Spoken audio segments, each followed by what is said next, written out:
Welcome everybody to the after church tea time. We are here with our tea. I got a new cup of rooibos tea that I just got. I'm really happy for After it. church tea time, we We're talking about the coming home to love that Christy Poole gave a beautiful sermon on that, and I just really resonated with this week. Um, I don't know about you guys, but I just felt like it was just such a juicy, soothing, perfect sermon for today, especially it's the first day of fall. Happy equinox, everybody.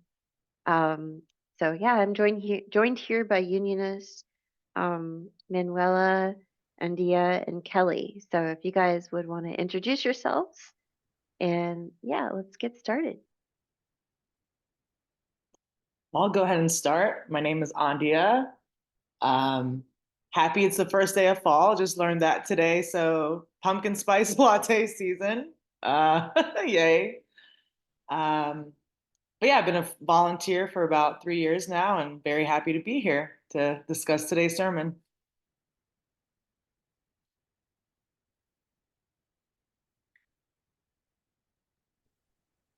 Hi, I'm Kelly King, and really enjoyed the sermon. Grateful to be here, and just love the teachings of union and what Jeff and Shaleia share with all of us to heal our lives and create heaven on earth.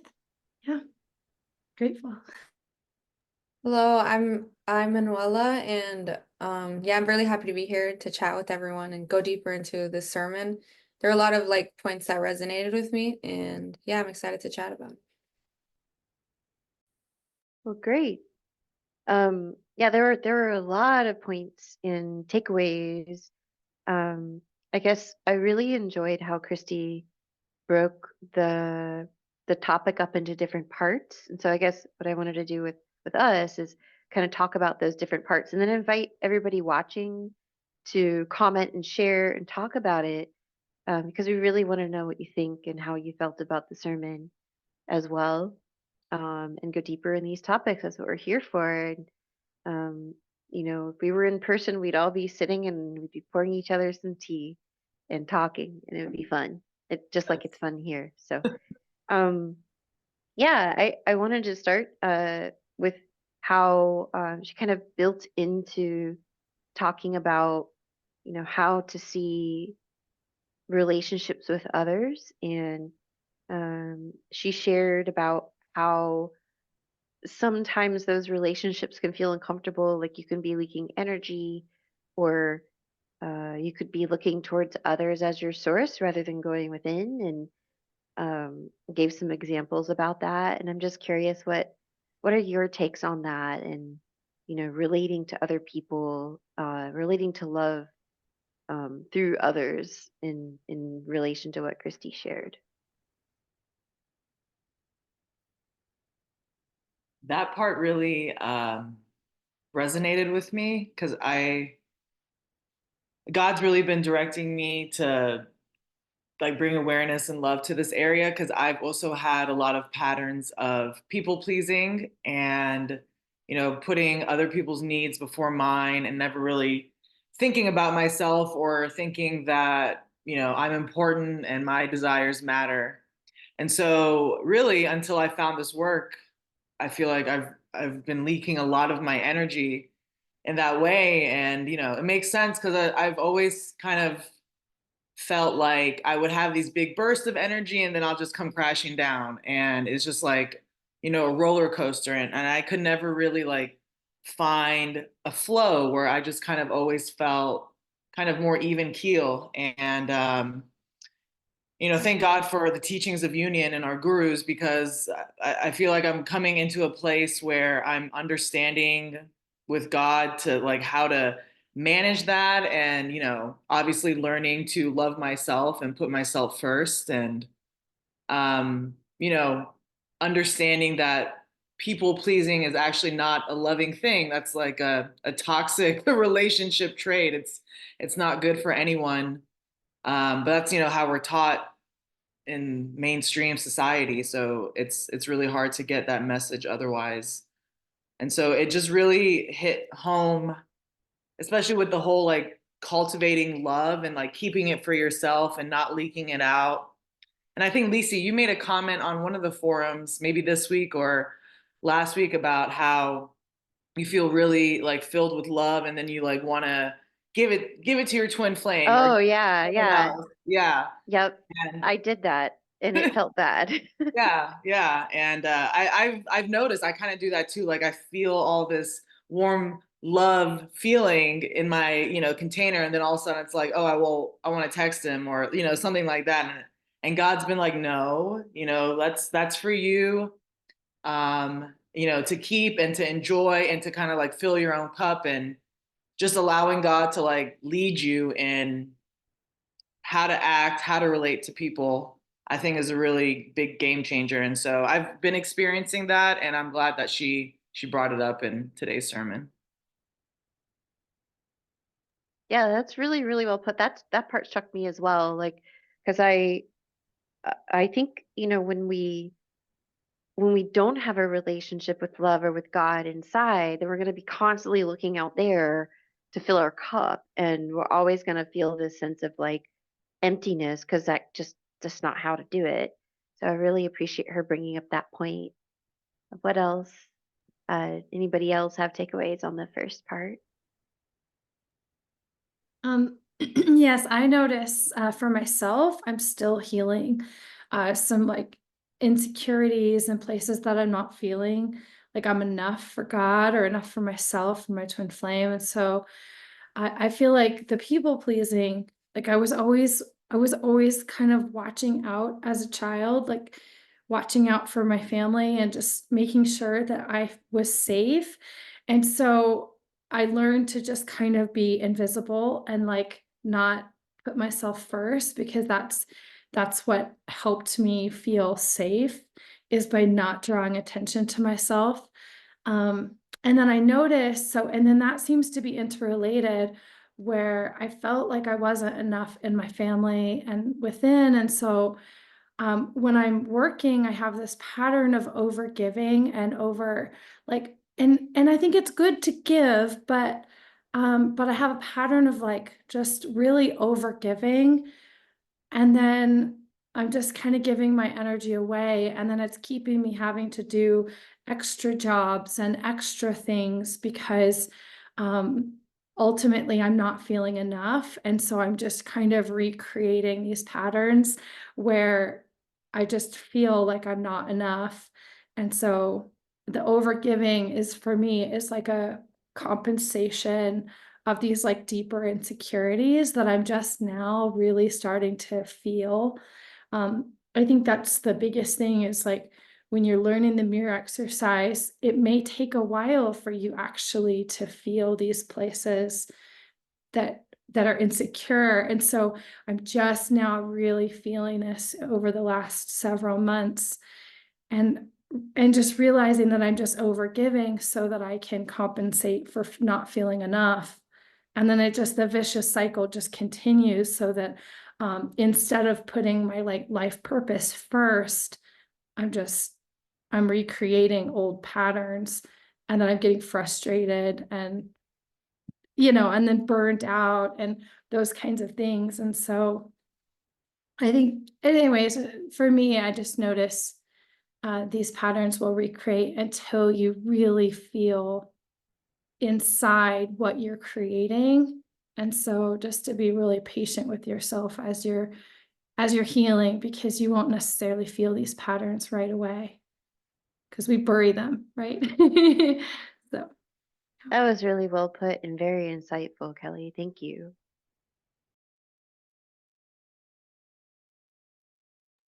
Yeah, I resonate with all of that for sure. Like honoring your energy and only like I guess connecting when that I guess it's what I'm moving through, is like maybe only connecting whenever I actually want to, versus like feeling like, oh, I have to connect here because like this is just what you do in a way. You know what I'm saying? Like like only yeah, connecting when you want to connect, and like when you have like a full cup, you know, like filling up your own inner well to be able to connect from an authentic place. Yeah, so that's what I'm working on as well. And like, yeah, like filling up, yeah, like filling my inner well so I can, yeah, like get from an authentic place, essentially is what I'm saying. So yeah, that's that. Nice. I remember like Kelly, you mentioned something about your childhood, because this is leading into the next piece. Um, you were saying that, in at home and around certain authority figures, like you were kind of, I don't remember your exact words, but maybe you could share that again. Like you were like you had to like play small to like keep safe. Is that what you said, or what were you like? Yeah, there was a lot of tension in my Mm, family, and like my mom and my brother were always fighting over something, and there never seemed like there was enough money or enough like there just ultimately there just wasn't enough love in our family. mhm, And so we were all like, I don't know, like I'm still kind of grappling with this understanding, because when you grow up in a when you grow up, like like I said, I'm still kind of figuring this out, but like for instance, I would put my brother's needs and my mom's needs ahead of my own mhm, because they were like so depleted energetically that it helped them to like not attack me if mhm. I helped them like have more love, if that makes sense. Yes, So I just held totally. Yeah, so I just Yeah. held the most loving space in the family so that we could like Hmm. try to create a loving space, even though like no matter what I did, Great, didn't work. it didn't really work. I just tried Oh, my best. So yeah. yeah, that somebody said something once this week to me and said something to the degree of, and I thought it was a really insightful thing. Um, Playing small or shutting down or retreating from bullying doesn't stop the bullying, even though it seems like it would protect someone from being bullied. Um, and that leads into like what Christy said next, which is she quoted the Course in Miracles, and she said, "All attack," or the Course in Miracles quote is, "All attack is self attack. When you attack yourself, you deny yourself." And then the quote goes on. Um, but yeah, how, how do you guys connect with that? A lot came up for me when she was talking about that. And even now, as Kelly was talking about her own childhood, it made me think of my childhood. And it was kind of a similar situation where like it was just a lot of chaos in my house. My parents were always fighting. I was always fighting with my parents, my brother. It was not a peaceful house. And I feel like a lot of the like people pleasing patterns I developed were through just that dynamic and always feeling like I had to worry about my mom feeling good or my dad, my brother feeling good. But it was kind of different. Like I wanted to give my love because I wanted to like create some peace. I wanted to like be the peacemaker or the peacekeeper. And for some reason, I felt like it was all my responsibility to do that for my family. And so through that over time, because, obviously it never worked because it's not my responsibility to do that. Um, and so I think over time, I really developed these patterns of blame and just attacking myself. Like I am my own worst enemy. And, if I can't fix a certain situation, then there's something, wrong with me. And then it kind of became in my adulthood, like everyone's just my enemy. Like I'm just going to be attacked.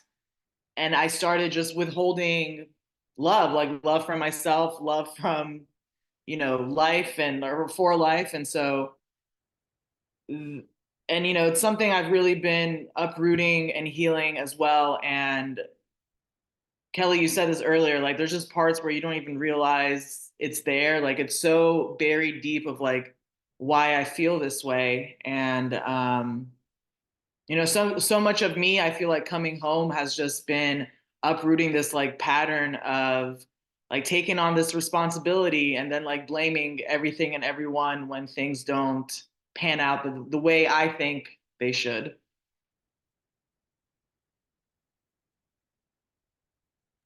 That's a really good point. And like the central piece there, that when we do find ourselves in those patterns, because I've been in them too, is like the relationship with God isn't cultivated. And that's why we're like grasping out there.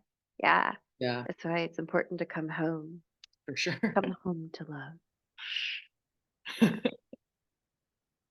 Anyone else want to add anything to that piece? Not. We can move to the juicy piece of twin flame, because I think Yeah. at least this is what was in my notes. Maybe other people had different sorts of impressions, but that was the organization that I picked up on.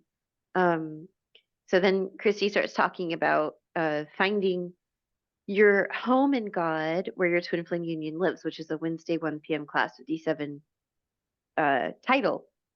And I just love that she built into, going from like other relationships and then building into the twin flame union, and talking about, how do you connect with your twin flame? It's not about making them food. Because I mean, me and my twin flame, we cook for each other all the time. And yeah, I do love it. And I know a lot of you guys are exploring Divine Dish and Divine Glow, but that's not the primary way that Josh and I connect. And yeah, I'm like curious to hear from you. Like, what were your major points of insight that you took away from that part of the sermon? Yeah, that part resonated with me too. She mentioned like that the twin flame relationship doesn't have to, like, you can't, I guess it doesn't have to start out like other relationships, I guess, like soulmate relationships or whatever. So that part resonated with me too. It gave me like kind of like peace and stuff. Like, okay, like that, yeah, like I don't know, the twin flame relationship can be like peaceful, and it's like that's what it is. Like it's supposed to be peaceful. Like it's not um like not peaceful. Like you find, that's what I've been learning, at least, that the connection is very peaceful and grounded. And I guess when you're used to other like connections being not peaceful, it may seem boring at first. Like you're like, oh, this is so peaceful. I'm kind of bored. Like, is this how it's supposed to be? Like I'm kind of confused here. Like what's going on? So that's what I've been experiencing.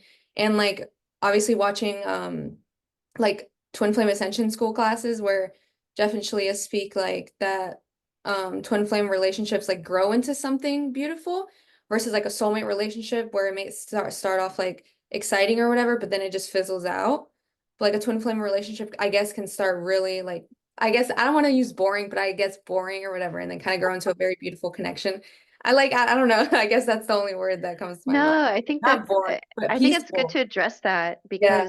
because like what's the opposite of that? Like the opposite of Yeah. peaceful would be like dramatic and chaotic. And I just Yeah. remember feeling like so bad in my past relationships because I was always anxious and like looking at my phone, when are they going to text me back? And Yeah. I just felt like a slave to that anxiety, and I Yeah. hated that.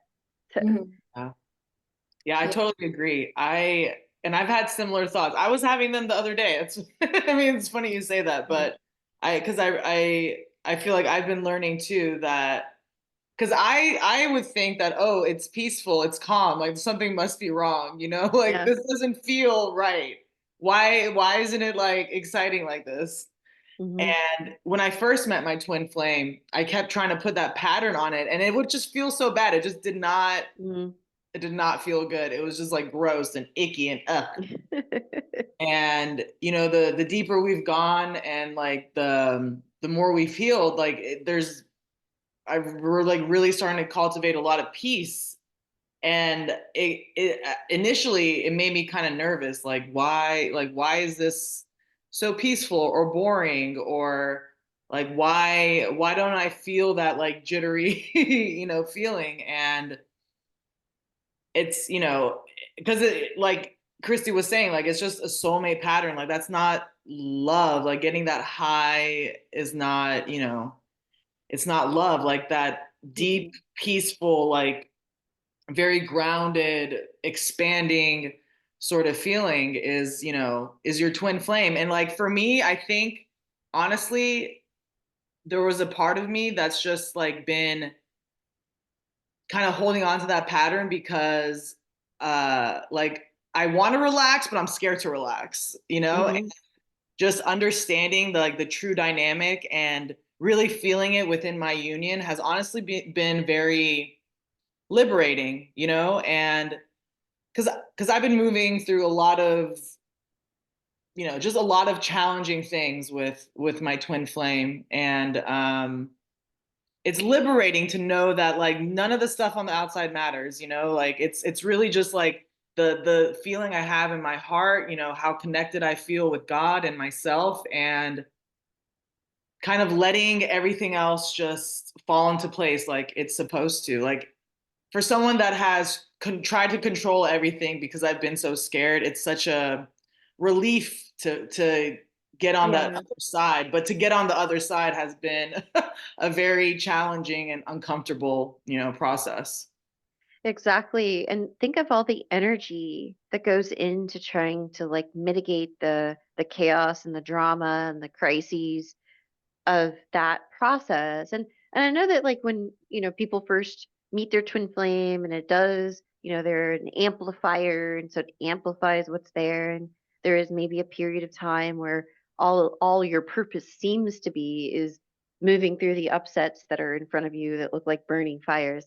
But then you get to the end of that and then there's peace. And what I realized is like I used to be afraid of like, and Josh said this too. He's like, my biggest fear is being bored. And I said, how could you be bored when you're on God's earth? Like there's so much to do. And I think when I went most of my life with my primary purpose being to like get out of relationship hell, and that was my purpose at the time, then once I was out of relationship hell, it was like I'd sealed all the leaks in my boat and now we could finally set sail. And so I'm starting to see all the cool and juicy and rich things that I can do in Twin Flame Union that I couldn't do on my own. It's like wow, we can actually build now and really create a life where we're not putting out fires all the time. And it feels really good. It's not boring. Peace is not boring, but yeah, I can totally understand the the feeling because I felt it too. I was like, we're not getting in fights. What's going on? This is, you know, are we okay? You know, so it was it took some getting used to, but I am loving it, being not in chaos anymore. It feels really good. Anybody want to add anything else to that? Well, I love that you shared kind of that it's like a process and that like, because I know for me, I feel like I had a lot surface and there was a lot of like a lot of stuff that would surface in my consciousness and in my heart that didn't feel good. And that it's actually, I don't know, I feel like I kind of learned that not love was love. And so like love actually felt very uncomfortable for me because I was just believing that like like I was believing in attack, I was believing in not love, I was believing that I wouldn't yeah, I there were places that I didn't believe in God and that I would be supported and loved. And so it's been just a lot of healing through these layers of just being able to be vulnerable in how I feel and being safe in the uncomfortable, and then that gets you to the comfortable and safe and those kinds of things. So that's been really beautiful to kind of experience like the contrast of everything coming up to the surface, but then healing through it and not staying not staying in that uncomfortable, but really being able to heal through it. That's been just so so rewarding. And now I'm just the more safety I create within the more peace I have, the more peace feels like love and safe, and I'm like, oh, this is always what I wanted. And so it's nice to be able to cultivate that within. And then I can just like, and now I can like relax into the peace of my union, relax into the peace of God, and relax, and then I'm not overgiving, and kind of just starting to integrate this. But yeah, it's been such a gift. Oh, I like how you said this is what I always wanted. I think Yeah. that's what we all want is love. And our twin flames just want that too. Yeah.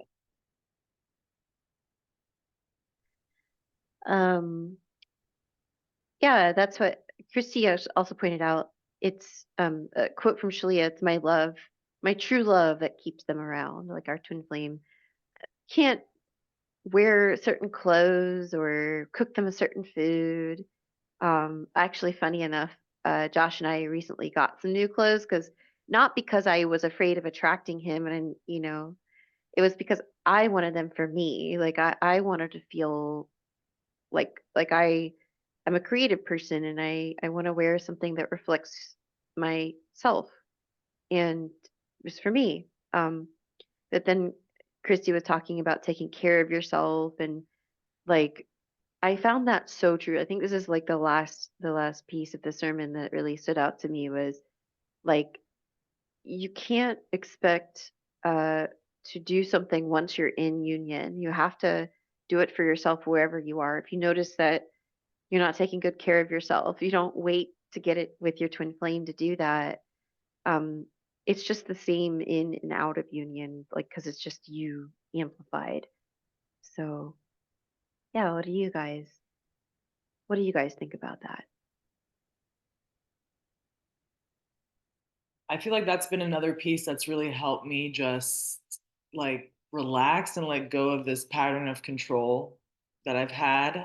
Because like once again, like I think related to just my childhood and the way I grew up, the way my parents like related to me, even culturally, like there's been a lot of focus on just, other people, giving to other people. What are other people doing? Are they hungry? Are they cold? Do they need something? Like, it's just always about other people. And like my mother is a lot like this. And I think just Persian women in general, there's a lot of just wanting to give yourself to your family, to your guests. And, it can be divine if it's from a place of love.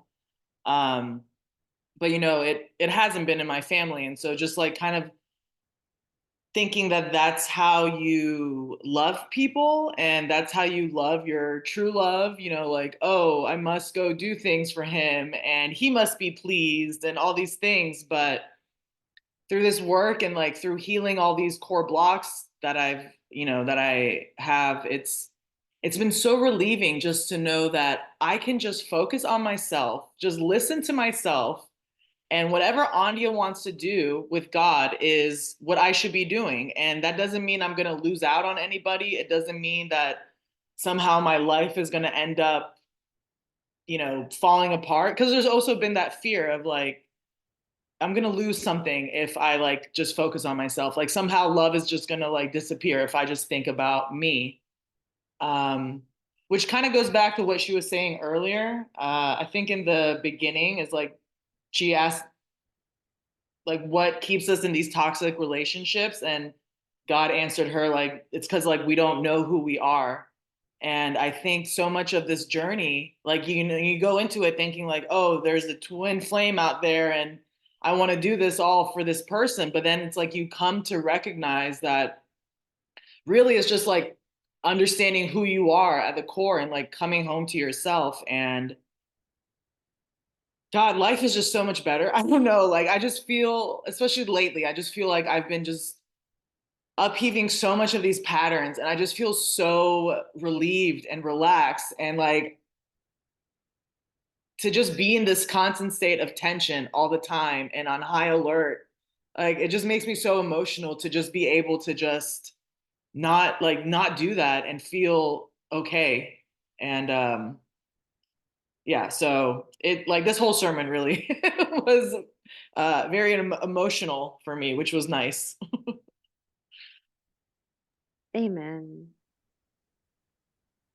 Yeah, thanks for sharing.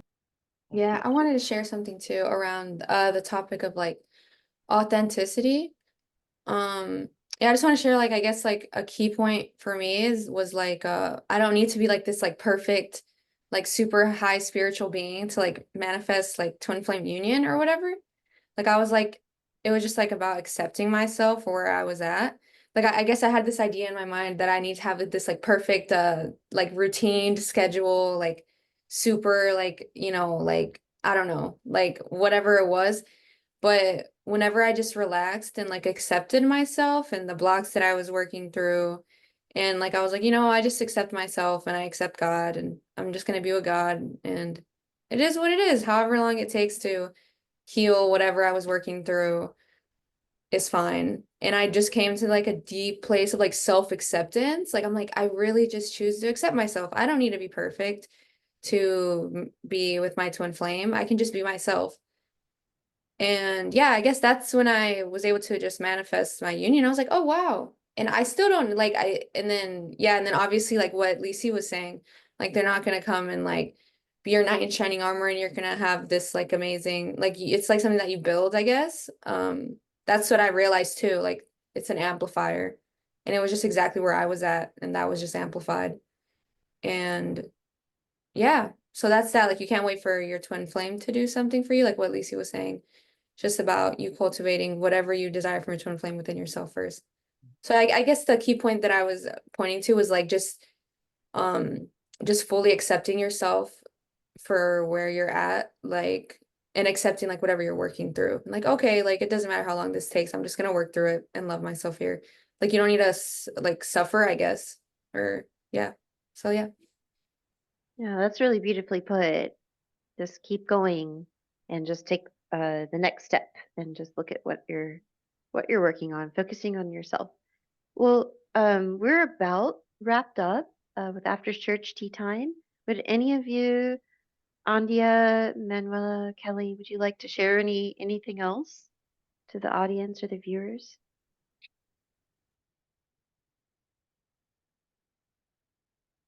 No, I feel complete. Feeling complete? Wow. Great. Well, it's been such a pleasure to be with you today and to be with those of you watching.